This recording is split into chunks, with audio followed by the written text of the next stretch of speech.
Meanwhile, over at CNN, we are learning that CNN is planning on some layoffs as well. This story coming to us first in the Daily Mail. CNN's planning to axe top stars in layoffs. They're going to see hundreds fired as ratings continue to fall. Well, one of those stars that's being axed, if you can call him a star, is none other than my former colleague from Fox, Chris Wallace. Now, he's kind of seemingly going on his own. He wants to kind of maybe be able to massage the headlines on this one. So you see headlines like this: Chris Wallace leaving CNN, seen as inspired by Joe Rogan and Tucker Carlson. I'm sorry. You know what, Chris? You're just no Joe Rogan. Like, ever. Not even on your best day. I think that Joe has something very unique, very special, very authentic, that very few people in this medium can actually compete with. And Chris Wallace is not one of them. Somebody tweeted out their favorite moment with Chris Wallace and Donald Trump was this little number. Remember during the really scary days of 2020 when the whole country was being locked down, et cetera, this happened? Blows them off. If you remember, I was the one that did the European Union very early. But when you talk about mortality rates, I think it's the opposite. I think we have one of the lowest mortality rates in the world. We're going to take a look. We had 900 deaths on a single day. We will take a look. This week. Ready? You can check it out. Could you please get me the mortality rate? Yeah. Kaylee's right here. I heard we had one of the lowest, maybe the lowest mortality rate anywhere in the world. Do you have the numbers, please? Because I heard we had the best mortality rate. Similarly situated countries, as Dr. Burks points out, and this is number one low mortality rate. I hope you show the scenario because it shows what fake news is all about. Okay, I don't think I'm fake news, but okay. We'll put we'll put our stats on. You said we had the worst mortality rate in the world. Ouch. Okay. So no, Chris, you're not going to be Joe Rogan. But you know what? I get it. You're trying to spin it. CNN's letting go of you, and they may let go of a few more people there because it gets back to what I've said before. And this is nothing against those particular talents.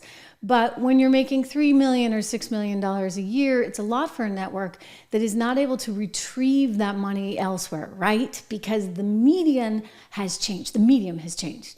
Here I am, no prompters, no scripts, streaming live, straight to you in a super different kind of environment. I mean, like sometimes I have to pinch myself. I'm like, is this for real? Is this really what we're doing? And yet we're reaching an audience that frankly, and maybe this says something about Fox Business, is larger than anything that I would see on Fox Business or CNBC for that matter. Surely Bloomberg. Nobody was watching Bloomberg. We called it the Billionaires Network. Mike didn't actually like that, but I was like, go with it, right? You get your like 10 billionaires that watch us, and that's about it. No one watches Bloomberg.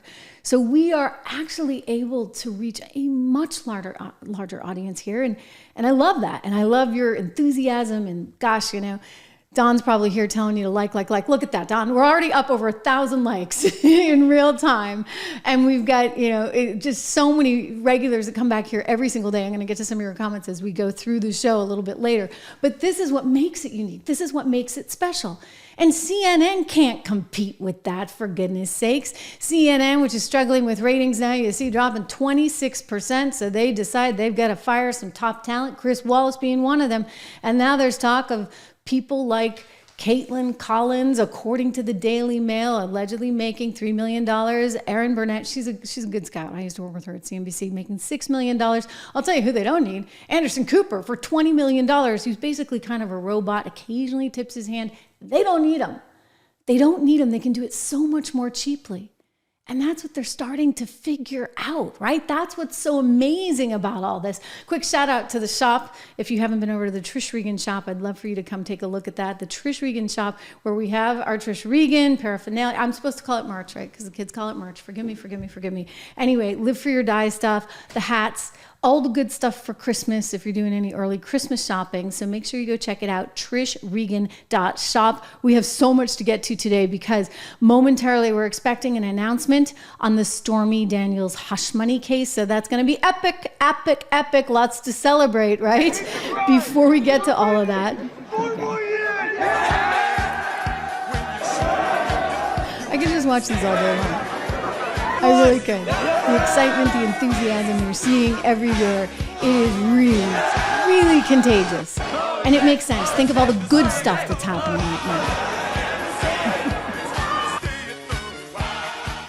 Think of all the good stuff that's happening. I mean, we haven't had a chance like this really since 1984. This is Morning in America.